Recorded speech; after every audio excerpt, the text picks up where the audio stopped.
Hi, I'm John Green, and this is Crash Course European History. So World War I unleashed seemingly endless violence, but while it was happening, even more violence was taking shape across Europe, most notably the Russian Revolution and Civil War.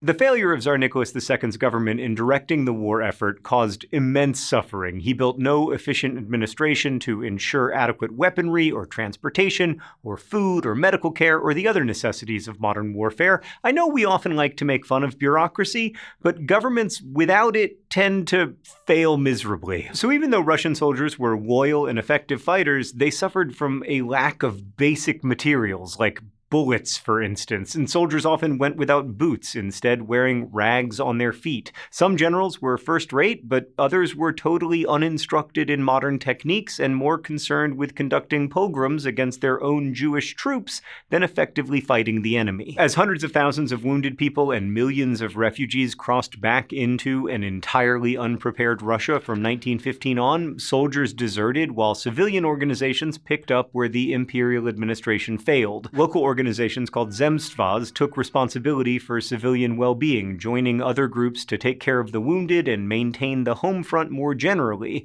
And throughout history, when people see such groups doing the work that governments traditionally do, it can deeply undermine support for governments. On the war front, the government wasn't much more inspirational. After a string of Russian defeats, Tsar Nicholas decided that he should personally oversee the battlefront, which made him appear incompetent because, to be fair, he was, and also he seemed uninterested in the survival of ordinary Russians, which, again, you could make the case. All of this meant that a revolution was around the corner. But before we get there, I think the center of the world just opened. It's a calendar, and not just any calendar, it's our editorial director emeritus' vintage cat's calendar. So shortly, Russia would adapt this calendar, the one used in Europe and the United States. But at the time, it was still using a somewhat different calendar, which is why the International Women's Day we are about to talk about happened in Russian February and American March. Now, because the memorization of dates is overrated, we are not going to overanalyze this, but for the record, everyone should use the exact same calendar all the time, specifically this vintage cat calendar. Okay, so on Russian February 23rd, 1917, it was International Women's Day. Working women took to the streets of Petrograd. Oh god, I feel another explanation coming on. Okay, Petrograd had been St. Petersburg, but that sounded too German, so they made it Petrograd, but soon it would be Leningrad, only eventually to become St. Petersburg again. Right,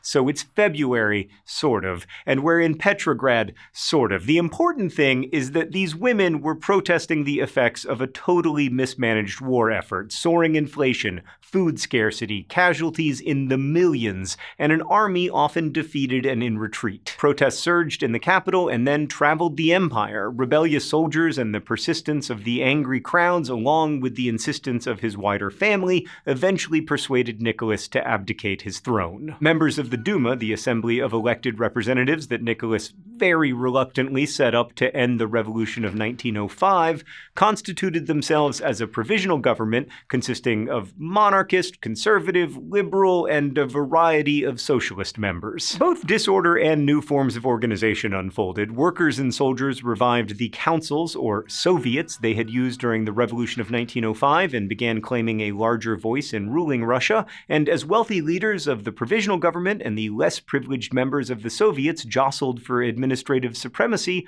wartime chaos accelerated in Russian cities, especially in Petrograd, where soldiers and workers shot opponents, including random officials and military officers, because they stood for the oppression and starvation of the old regime. This competition for power on the home front coexisted with general support for World War I, which itself brought more death and more deprivation, which further weakened government and other institutions. Still, some were optimistic that life would change for the better, or as one poet put it, that our false, filthy, boring, hideous life should become a just, pure, merry, and beautiful life. Peasants confiscated some noble estates, while rank-and-file soldiers ended the degrading deference they had traditionally shown to aristocratic officers, and to some, equality and an expansion of rights felt imminent. In April 1917, 1917, the Germans organized Bolshevik leader Vladimir Lenin's passage from exile in Switzerland back to Russia. Bolsheviks, breaking with Marx's idea of the working class spearheading revolutionary change, believed that an elite cadre of leaders needed to lead the revolution. Once Lenin returned to Russia, he began making public speeches and declared a platform of peace, bread, land, an explicit rejection of continuing the war,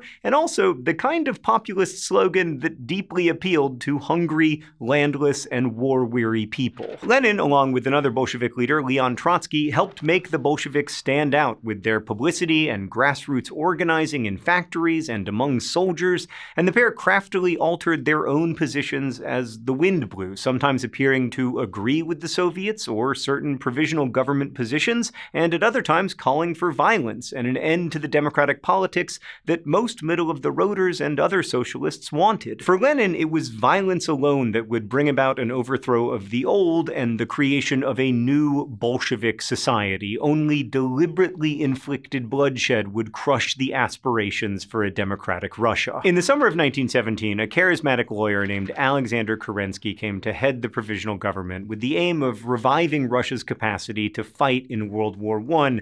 But the effort ultimately failed. The government, targeted by Bolshevik propaganda and organizing, had grown fatally weak. Let's go to the thought bubble. By the fall, Lenin determined the time was right to overthrow the provisional government, and with it, the mixture of democratic policies espoused by the hodgepodge of politicians, including various kinds of socialists and anarchists and constitutional monarchists, and liberals who sought rights and the rule of law. Lenin didn't believe the revolution could proceed via peaceful change or negotiation with all these various leaders. Instead, he insisted on the use of violence against them and rejected peaceful change or negotiation. In October 1917, the Bolsheviks led a coup at a meeting of the Soviets, taking over government buildings, arms depots, transportation networks, and other infrastructure, and the party then endorsed elections to a constituent assembly that met in January 1918.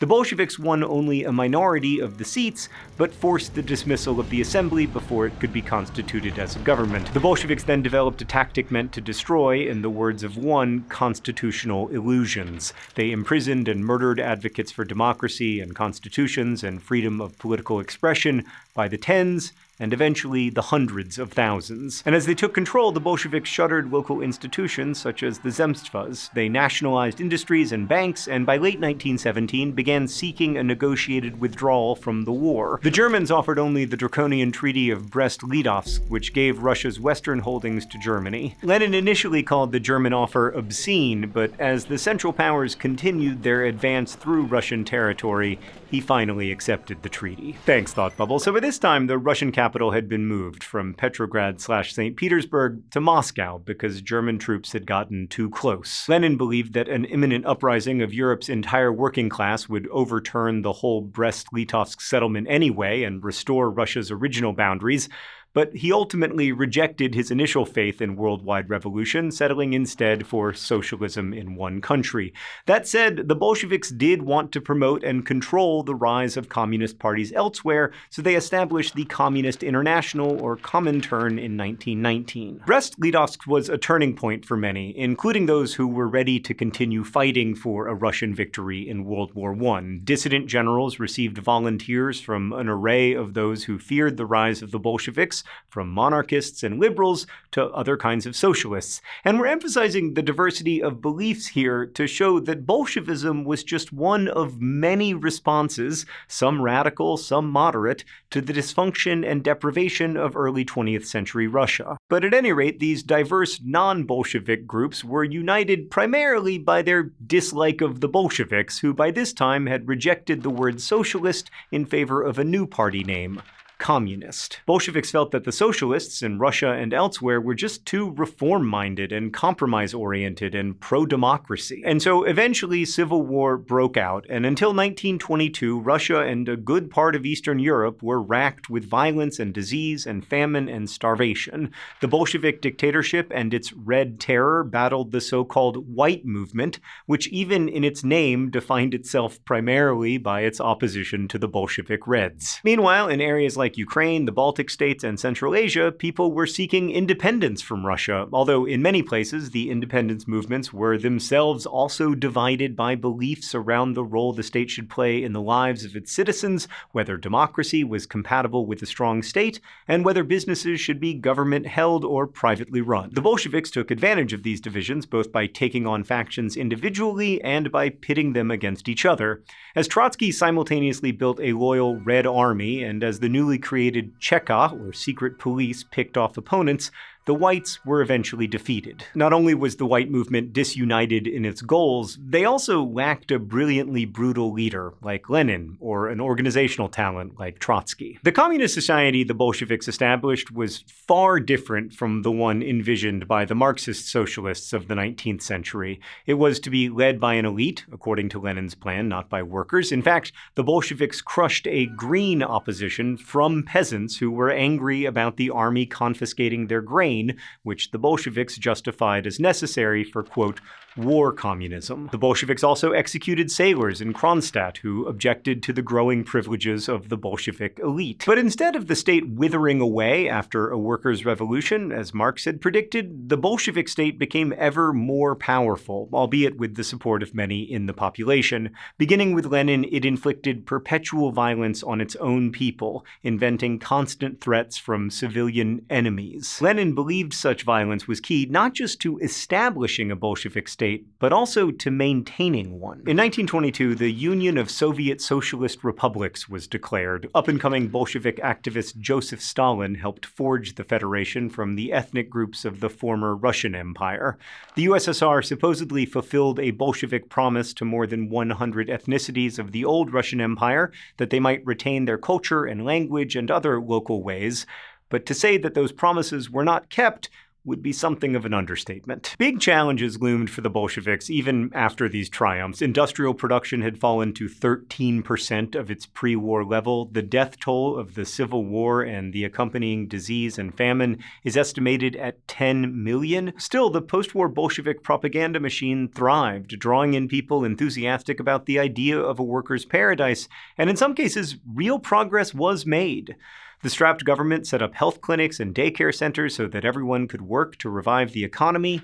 The daughter of an imperial general, Alexandra Kollontai, oversaw the welfare system and wrote easy-to-read novels about the wholesome relationships between men and women under communism. Communist enthusiasts taught rural people to read and proselytized to make Muslim communities adopt what Bolsheviks interpreted as modern ways, a reminder that not all missionaries are religious. Pioneering filmmaker Sergei Eisenstein produced classic celebrations of ordinary people, such as Battleship Potemkin, which is about a group of sailors rebelling against Tsarist brutality. But it's inaccurate to imagine the Bolshevik Revolution led to some immediate and total communism. In fact, in 1921, Lenin declared the new economic policy, in which elements of capitalism, such as individual businesses, would be allowed to help boost productivity. Communist entrepreneurs were encouraged to grow rich, and wealth became valued. So-called NEP men flourished, as did women dripping in jewels and furs. It was one more compromise the Bolsheviks made as a temporary means to the end of domination. Beginning in 1922, Lenin suffered a series of strokes that eventually killed him in January 1924. Joseph Stalin organized and led a lavish funeral, handing out minor roles to other Bolsheviks and sidelining his rival Trotsky, who would go on to be murdered via ice axe to the face at Stalin's order. We'll get to that and much more when Crash Course returns to Soviet Russia in 2 weeks. Thanks for watching. I'll see you then. Thanks so much for watching Crash Course, which is filmed here in the Jaden Smith Studios in Indianapolis and made possible by all of these nice people and also by our patrons at patreon.com/crashcourse. Thank you. We've got lots of other Crash Courses for you to watch. Thanks again, and as they say in my hometown, don't forget to be awesome.